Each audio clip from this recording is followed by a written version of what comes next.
l'Association québécoise de défense des droits des personnes retraitées et pré-retraitées, AQDR, section Québec, est fière de vous présenter Aînés, on vous écoute.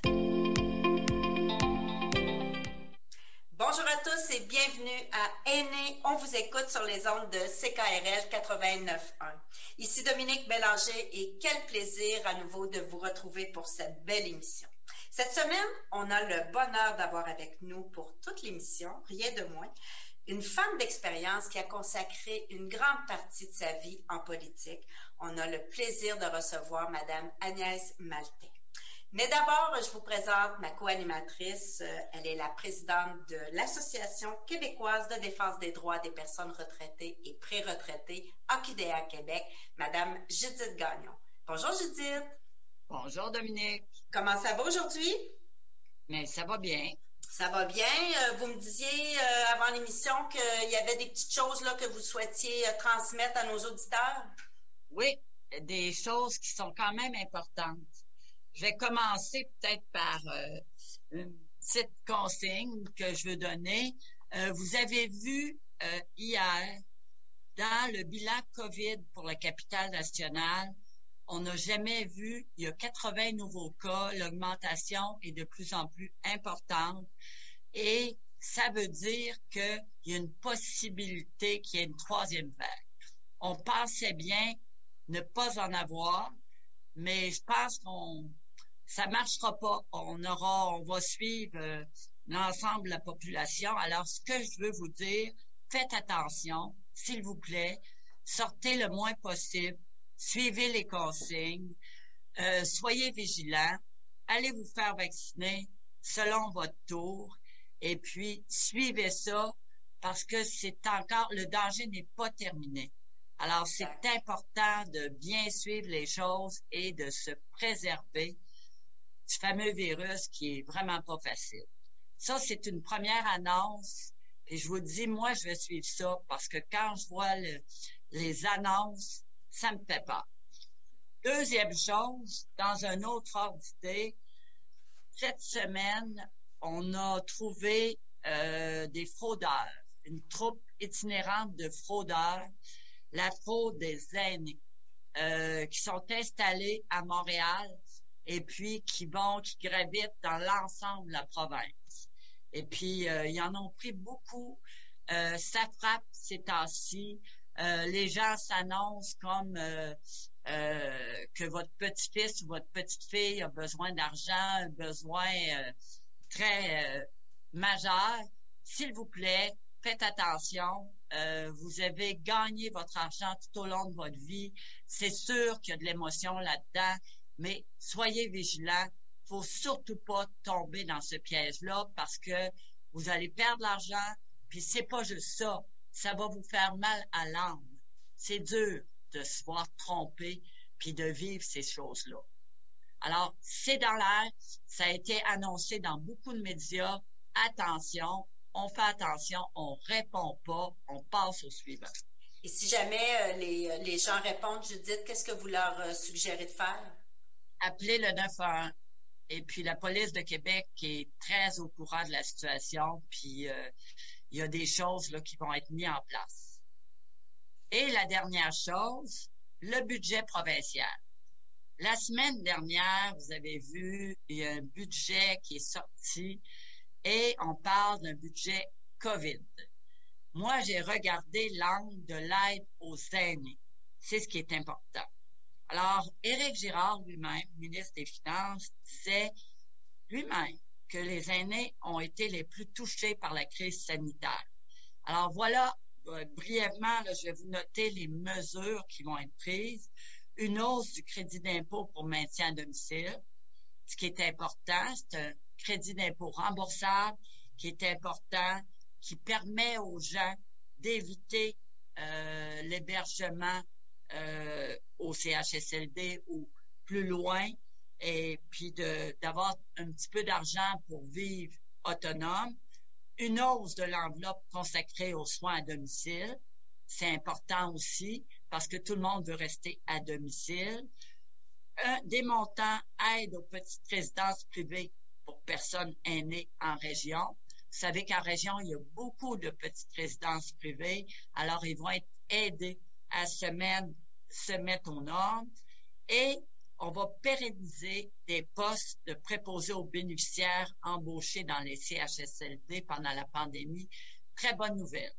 Même si le budget, il n'y a pas beaucoup d'augmentation parce que c'est un budget de pandémie, on voit que les aînés n'ont pas été oubliés et c'est ce qui est important. Alors, bonjour, Agnès Maltais. Bonjour, Madame Gaillon, ça va bien? Oui, ça va très bien. On est vraiment très heureux de vous recevoir. Même, on est un peu énervé là, parce que de recevoir une personne qui a fait tant de choses pour le Québec et pour les personnes, faut le dire. Vous avez une feuille de route exceptionnelle. 20 ans en politique. C'est pas rien, là. Comme député de Tachereau, vous avez été ministre à quelques reprises et vous avez pu marquer le pas dans certains grands dossiers. Et maintenant, vous travaillez, non, je dirais pas travailler, vous donnez du temps aux autres.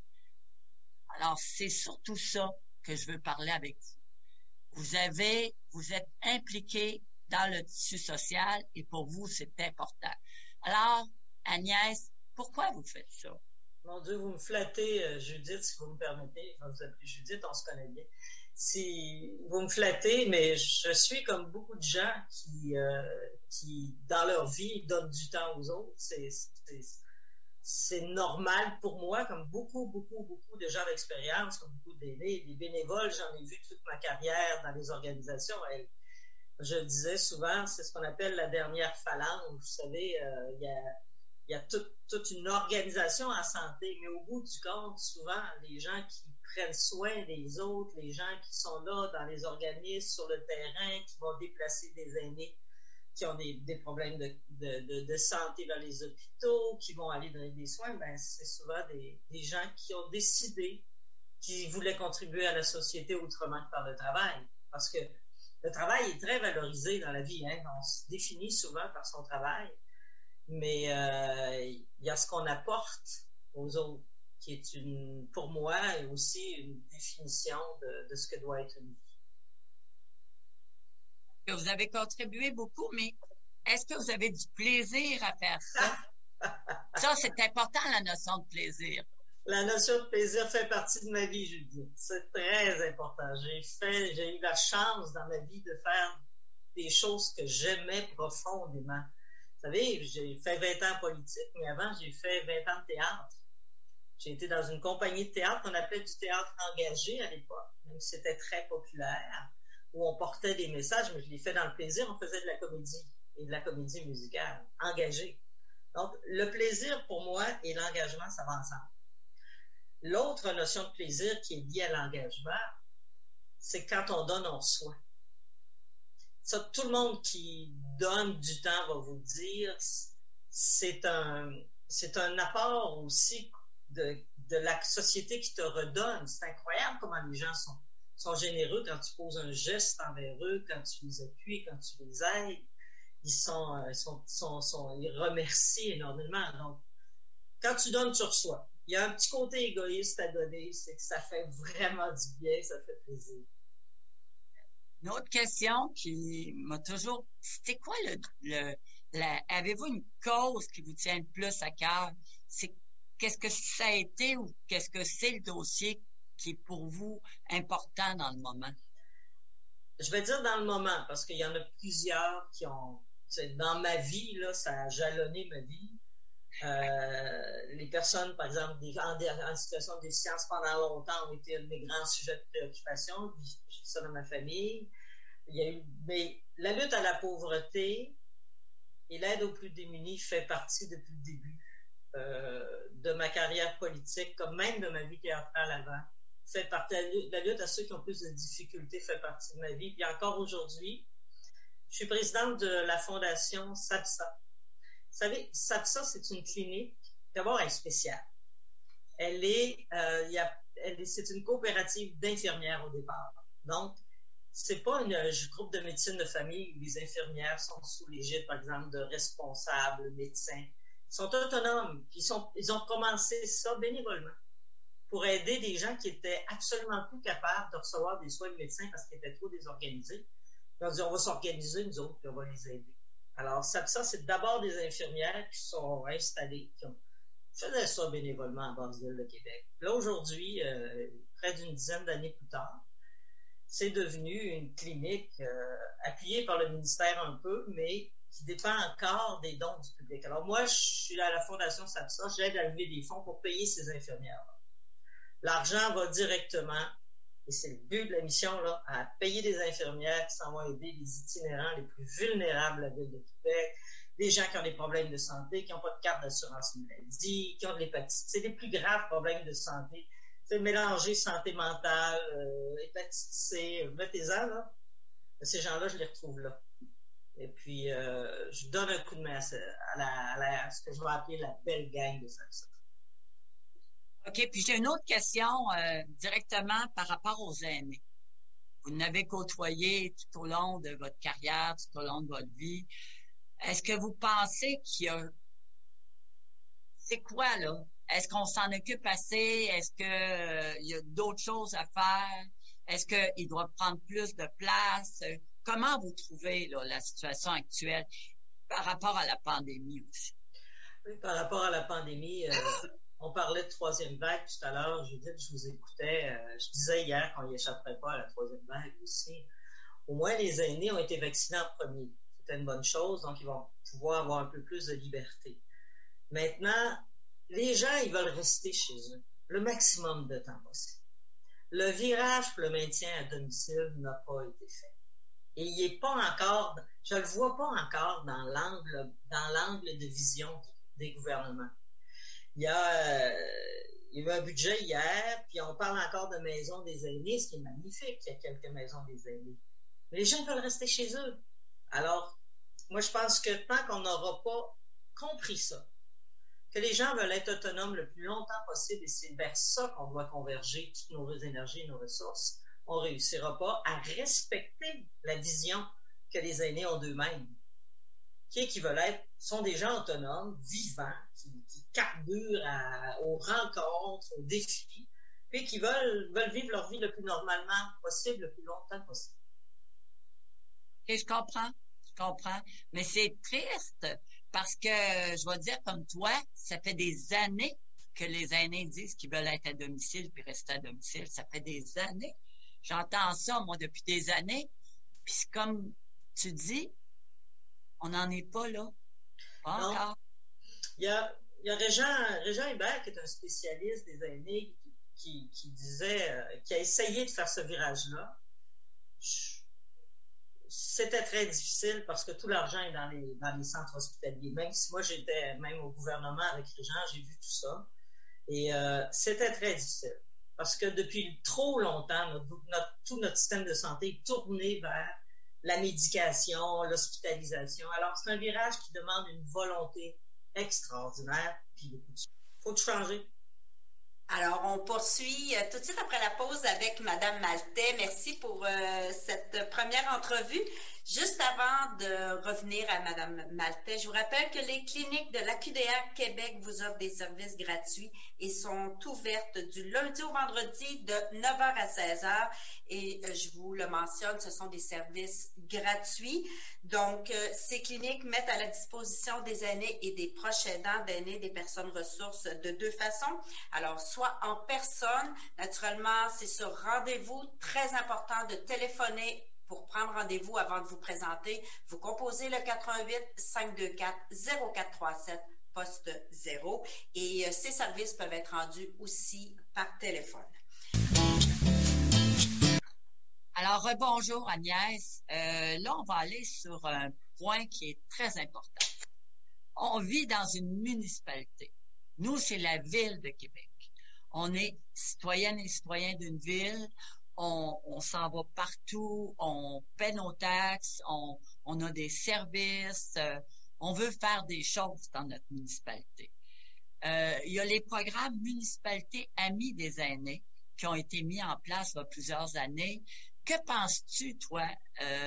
Qu'est-ce que tu penses qu'une municipalité doit faire pour être inclusive pour les personnes aînées? D'abord, je dis, les municipalités amies des aînés, c'est extrêmement important. C'est une sensibilisation au fait que les aînés sont des citoyens à part entière. C'est pas des gens qu'on met dans une case, c'est des gens qui participent et évoluent encore dans une société. Mais ils évoluent au sein d'une société où eux ont des limitations grandissantes au fil du temps. Bon, on n'aime point se tomber, tu sais, on se surveille un peu plus. Alors, tout ça, ça fait qu'on a besoin d'un environnement sécurisé. Et les municipalités sont celles qui s'occupent de notre environnement le plus immédiat. Hey, en sortant de la porte de la maison, là, c'est le trottoir. Après ça, c'est la rue, c'est le déneigement, c'est la verdure, c'est l'environnement, c'est un parc disponible pas loin, c'est des endroits où rencontrer les amis. C'est ça une ville. Puis, il faut absolument qu'une ville se préoccupe de toute sa population. Puis, ça fait pas longtemps qu'on se préoccupe véritablement des amis. Alors, Judith, là, pour moi, la ville, c'est l'environnement immédiat, c'est les besoins de base. C'est fondamental qu'une municipalité ait des organisations où les aînés peuvent avoir des porte-paroles, peuvent avoir des représentants. Il faut leur trouver une place pour que leur voix s'entende. Écoute, c'est fantastique de t'entendre. C'est quasiment un cadeau pour moi. Est-ce que tu penses, nous, à la QDR, on avait mijoté ça à un moment donné, qu'il y a une tribune pour les aînés qui ne sont pas regroupés, qui, par ailleurs, on pourrait les recenser. On n'a jamais trop pensé là, comment est-ce qu'on allait faire, mais on a fait une étude là-dessus. Penses-tu que ce serait important qu'on ait une tribune spécifique pour les aînés, pour dire ce qu'on pense, pas juste être interrogé sur des choses que les gens veulent nous faire dire, mais qu'on ait une tribune pour prendre la parole sur différents sujets. Que penses-tu de cette idée? Je vais référer à un exemple que j'ai connu dans le passé. J'ai travaillé beaucoup à l'époque de la municipalité. Je ne sais pas si les aînés vont s'en souvenir de Winnie Fromm, qui était vice-présidente à l'exécutif. Je travaillais beaucoup près d'elle. Puis, on avait monté à la Ville de Québec un groupe qui s'occupait de la présence des femmes dans la ville. Il regroupait, c'est elle qui allait consulter ces femmes-là, qu'est-ce qui se passait, puis il revenait avec des opinions des gens qui leur disaient, mettons, c'est à cause d'eux autres qu'on a pendant un bout de temps augmenté l'éclairage dans certains coins de la ville où c'était sombre, puis il y avait des attaques. Ou augmenter la sécurité dans les parcs parce que le soir, ça pouvait être dangereux. Donc, elles ont eu un impact sur la façon dont la ville gère son organisation. Ben, je me dis que pour les aînés, il doit y avoir moyen d'avoir des représentants ou des représentantes qui puissent s'informer puis aller donner une voix aux aînés. Ça s'est fait, ça a eu un impact extrêmement positif dans la vie des femmes. Je me dis qu'il est temps que les aînés aient cette voix-là. La QDR est un véhicule extraordinaire, mais je ne sais pas si c'est ce que vous visez, mais je pense que il faut trouver le moyen d'adapter la ville. Les aînés sont en nombre grandissant. On sait que la population du Québec vieillit. Moi, ça a été un de mes combats quand j'étais ministre de l'Emploi, c'est d'aviser les gens là, que la population, la démographie changeait. J'étais je le dis humblement, pas du tout humblement. J'ai été vraiment une de celles qui a soulevé ce qui s'en venait avec ça. Alors, il faut absolument que les villes trouvent le moyen de s'adapter. La meilleure façon de s'adapter, c'est d'entendre les gens sur qui ça va avoir un impact. Écoute, on pense pareil là-dessus parce que c'est fort important et puis je crois qu'il va y avoir de l'ouverture. Ça sent ça. On verra avec le temps, mais ça sent ça. L'autre question que je veux te poser, qu'est-ce que tu penses de la place? J'ai posé la même question à Émilie Villeneuve la semaine dernière. Que penses-tu de la place des femmes aînées en politique municipale? Je pense que depuis un bout de temps, on veut rajeunir le monde politique. Hein? C'est vraiment dans l'air. Ce qui est correct, ça veut dire que la génération qui s'en vient doit imposer sa façon de voir le monde pour que le Québec lui ressemble quand elle va grand. Pour l'avenir, maintenant, je pense pas que les femmes plus âgées soient bien accueillies nécessairement quand elles se lancent en politique municipale. C'est comme si l'expérience chez un homme était majeure. L'expérience chez une femme, ça devenait parfois des avantages, même chez certains hommes aussi. Ceci dit, je suis mal placée pour parler parce que les gens m'accordent de l'expérience. Il y en a même qui voulaient me voir en politique municipale. Mais je suis pas convaincue qu'elles seront si bien accueillies. Je sais pas. C'est important ta réflexion, là. Mais ça démontre quelque chose, par exemple, Agnès. Ça démontre que quand tu vieillis, tu as moins de place. Oui. Mais à certains endroits. Oui, c'est ça que ça démontre. Moi, je pense que c'est intéressant de le noter. Oui, mais il faut qu'on continue à avoir des gens d'expérience puis des aînés en politique. Les vieux sages, les vieilles sages, surtout les vieilles sages, on n'en a pas assez. Hein? Celles qui ont pris soin des autres toute leur vie, souvent, soit comme travail, soit comme à côté familial. Je dis à côté en souriant, puis en faisant sourire. Ben, elles ont peut-être une immense expérience pour prendre soin des autres dans un niveau municipal. Il faut qu'on comprenne ça, qu'on l'accueille bien dans la population. Puis j'espère que moi, c'est parce que j'ai donné beaucoup dans mon public. Je n'avais pas le goût de retourner. Mais j'espère qu'il y en a qui vont avoir le goût d'y aller. Je vais leur dire ceci aux femmes aînées qui y penseraient. La vie politique, c'est formidable. C'est un engagement extraordinaire. On y reçoit beaucoup. Vraiment. T'as pas le goût, Judith? Ben, je sais pas. Je m'étais fait beaucoup demander ça. Te souviens-tu de Ralph Mercier? Oui, tout à fait. C'était mon ami, hein. Maire de Charlebourg. Ouais, puis il y a beaucoup de personnes qui m'en ont parlé, mais moi, je reste toujours ambivalente parce que j'aime la liberté. C'est ça qui me retient. Ouais, je te comprends, mais je veux dire aux gens qui pensent, là, la liberté qu'on acquiert, c'est la liberté d'agir sur sa société quand on va en politique, de façon directe. C'est un autre genre de prise, c'est quelque chose d'exaltant. Voilà. Ceci dit, je suis bien contente que tu sois à la QDR Québec, on est choyé de t'avoir. Ben, moi, je suis contente d'être là aussi, mais je réfléchis, là. Des fois, je suis pas vite dans ma réflexion, mais je réfléchis. Est-ce que, durant toutes tes années, c'est quoi les réalisations que tu as trouvées qui ont été les meilleures pour la société? Surtout dans Québec, là, dans ton territoire. Dans Québec? Oui. Évidemment, au niveau régional, je pense que j'ai participé à sauver le Musée national des beaux-arts qui a failli, à une époque de sa construction, tomber. J'ai vraiment donné... je me suis choquée, je dirais. OK? Puis j'ai été bien écoutée par Pauline Marois, qui était une vieille complice. Et si j'avais pas été là, je suis pas sûre qu'on aurait fini ça. Mais dans ma région, dans ma circonscription comme telle, c'est d'avoir réussi à établir à faire le lien entre le politique et le communautaire, à faire qu'on se parle régulièrement, puis à comprendre les vrais besoins. L'autre chose, c'est que j'ai été volontaire en faisant que j'ai vraiment poussé les organismes communautaires à acquérir les immeubles dans lesquels ils étaient pour assurer la pérennité. Que je pense au Centre des femmes de la Basse-Ville, que je pense à Pêche, aux organismes sur Salaberry, que je pense à la Bouchée Généreuse. Dans tous ces endroits-là, je suis intervenue pour dire il faut que vous soyez chez vous.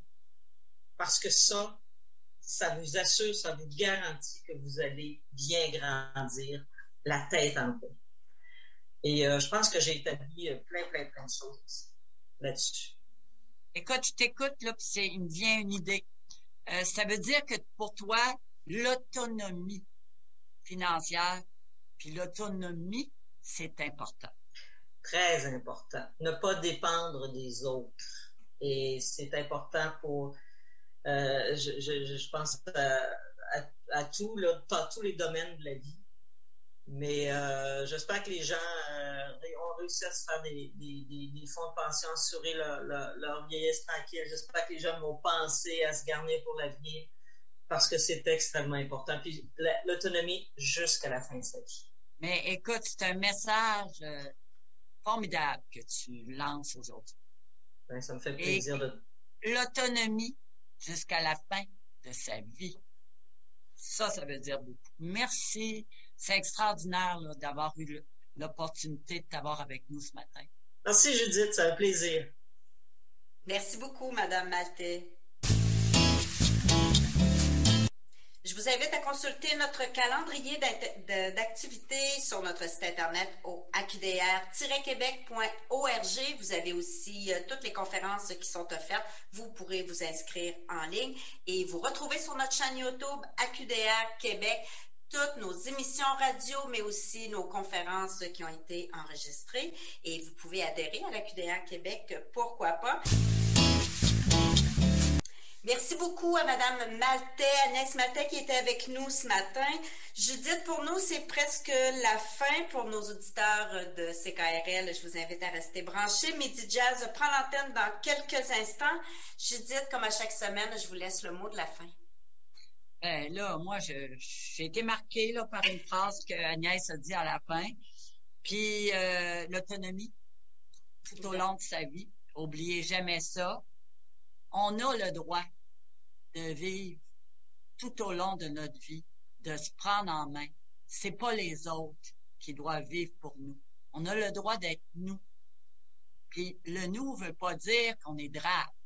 Veut dire qu'on est nous dans toute notre personne. J'ai toujours aimé, puis Jerry Boulet, c'est sûr, c'est mon époque, puis sa chanson « Toujours vivant ». Alors, peu importe le moment de la vie, même si tu deviens plus vulnérable, tu es vivant. Et tu as le droit de finir comme tu veux. C'est pour ça, c'est un message là, que je trouve qui est très important et des fois, on oublie. Merci beaucoup, Judith, pour ces belles paroles. À vous, chers auditeurs, merci d'avoir été là. C'est un rendez-vous la semaine prochaine.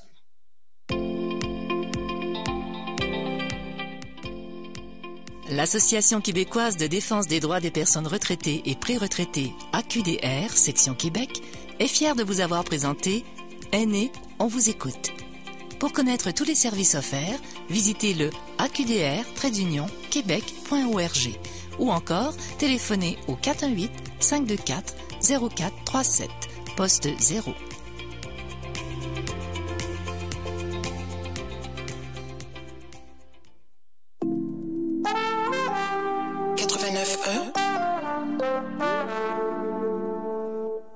En mars, Québec, ville de littérature UNESCO, vous invite à lire Le Lièvre d'Amérique de Mireille Gagné. Découvrez ce roman coup de cœur en prenant part aux activités. Pour tout savoir sur la 3e édition d'Une ville, un livre, rendez-vous sur unevilleunlivre.ca. Bonne lecture! Après plusieurs mois d'attente, l'équipe de la brasserie artisanale La Korigane est prête à vous accueillir. Nous avons hâte de faire à nouveau partie de votre quotidien. Ouvert tous les jours de la semaine, de 11h30 à 21h. Réservation obligatoire au korigane.ca ou par téléphone au 88 614 0932. La Korigane, 380 rue Dorchester, quartier Saint-Roch.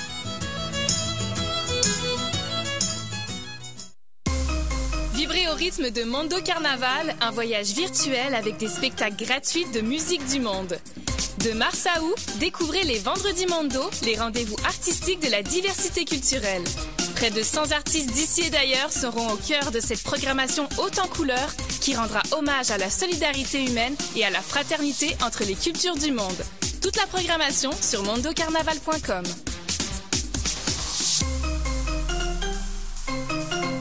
Le palier d'alerte de votre région ou d'une région à proximité est orange. Afin de limiter la propagation de la COVID-19, les rassemblements d'amis ou de familles dans les résidences éco-privées sont interdits et les déplacements vers d'autres régions sont à éviter. De plus, il est défendu de quitter son domicile entre 21h30 et 5h le matin. Visitez québec.ca/coronavirus pour connaître les mesures en place pour lutter contre la COVID-19.